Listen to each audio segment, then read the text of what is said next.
சமுத்திரத்திலே வழியை உண்டாக்கினவர் இந்த வனாந்திரத்திலும் வழியை உண்டு பண்ணுவார். வனாந்திரத்திலே வழியை உண்டாக்கினவர் யோர்தானிலும் வழியை உண்டு பண்ணுவார். யோர்தானிலே வழியை உண்டு பண்ணினவர் எரிகோவிலும் வழியை உண்டு பண்ணுவார்.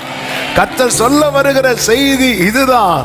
உன் சுதந்திரத்தை நீ அடையும் வரை உனக்கான பாதை திறக்கப்பட்டு கொண்டே இருக்கும். கரங்களை தட்டி ஆமென் சொல்லுங்க பார்க்கலாம்.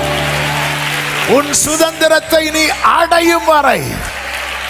நீ சிவந்த சமுத்திரத்துக்கு முன்னாக நிற்கும் போது வனாந்திரத்தில் வழி திறக்காது. சிவந்த சமுத்திரம் திறக்கப்படும். சிவந்த சமுத்திரத்தை திறந்தவர் இந்த வனாந்திரத்தில் வழியை திறப்பா. இந்த வனாந்திரத்தில் வழியை திறந்தவர் அந்த வனாந்திரத்தை கடந்துட்டோம்னா அது பாஸ்ட். வனாந்திரத்தில் வழியை திறந்தவர் யோர்தானிலும் வழி திறப்பா. யோர்தானிலே வழி திறந்தவர் எரிகோவிலும் வழி திறப்பா. ஆமென். எனக்கான சுதந்திரத்தை நான் கர்த்தரை அல்லவா நம்பி வந்திருக்கிறேன்.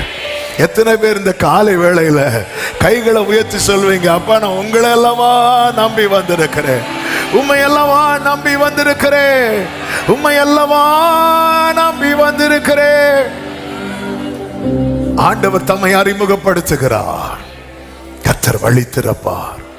வழி திறக்குமே, புது வழி திறக்குமே, இயேசுவின் நாமத்தில் வழி திறக்குமே, வழி திறக்குமே, புது வழி திறக்குமே, இயேசுவின் நாமத்தில் வழி திறக்குமே.